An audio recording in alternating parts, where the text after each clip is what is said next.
आझाद मैदानातील मराठा आंदोलनाचा आज दुसरा दिवस आहे। एक दिवस आणखी परवानगी मिळालेली आहे आणि त्यामुळे कुठल्याही प्रकारे आंदोलकाची गैरसोय होऊ नये यासाठी आंदोलकच एकमेकांना मदत करताना आपल्याला पाहायला मिळत आहेत। नाश्त्याची सोय इथे केलेली आहे आणि कशा प्रकारे हे नाश्त्याचं वाटप केलं जातं आपण बघतोय। राज्यातल्या कानाकोपऱ्यातनं मराठा बांधव इथे आलेला आहे आणि आरक्षणाच्या लढाईत तो उतरलेला आहे। ओबीसीतनं मराठा आरक्षण मिळावं यासाठी आंदोलन सुरू आहे आणि इथे बघतोय पोहे असेल किंवा केळी असेल किंवा मग चहा असेल, नाश्त्याची सोय इथे करण्यात आलेली आहे। पुढील काही दिवस हा मुक्काम वाढू शकतो याचा विचार करत इथे आपण बघतोय सकाळी सकाळी नाश्त्याचं इथे वाटप केलं जातंय। नाश्ता सगळ्यांना दिला जातोय।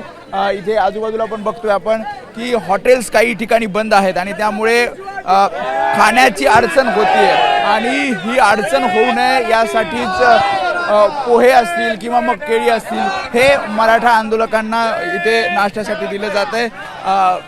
आपण थोडंसं यांच्याशी चर्चा करूयात आणि विचारूयात। मला सांगा किती जणांचा आहे, किती जणांचा नाश्ता? हा, नाश्ता किती जणांचा आहे? त्यांना बोल. तेवढ्यांचा आहे नाश्ता? जेवढे जेवढे खात जितवर पर्यंत रोज राहणार? रोज राहणार? हा, रोज रोज रोज. कुठून आलात तुम्ही? आम्ही बीड जिल्हा. सगळे जे आंदोलक आहेत राज्यभरात त्यांच्यासाठी नाश्ता सकाळी सकाळी हा, सगळ्याच. अडचण होतीये इथे? हो सर, रात्रभर झालं आम्ही पावसात पूर्ण मैदानामध्ये आम्ही जागेच होतो आणि मुद्दामून सरकारकडून आमची पिळवणूक केली जाते मराठा बांधवांची। विशेषतः आम्हाला बाथरूमला जाण्यासाठी पाण्याची व्यवस्था नाही, कुठलंच हॉटेल चालू नाही। पूर्ण आम्ही रात्रभर पावसात जागरण करत होतो। कुठून आलाय? जालना. झाला आराम? त्रास देते राव, इथं ना आगाची तयारी, ना पाण्याची तयारी, ना खायची तयारी। रात्र पाऊस चालू आहे, झाली नाही ते खाण्याची झाली एवढी, पण आता उद्याचं काय होईल? हॉटेल चालू नाहीये? बाहेर एकही हॉटेल चालू नाही। सरकार आमचं एकच म्हणणं आहे, तुम्ही हॉटेल वगैरे चालू करा आणि आम्हाला जेवढा आराम होईल तेवढा आराम राहू द्या।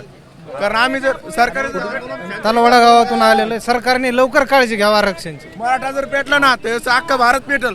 आता नाश्ता करून आझाद मैदान हे आझाद मैदान आहे, आझाद मैदान।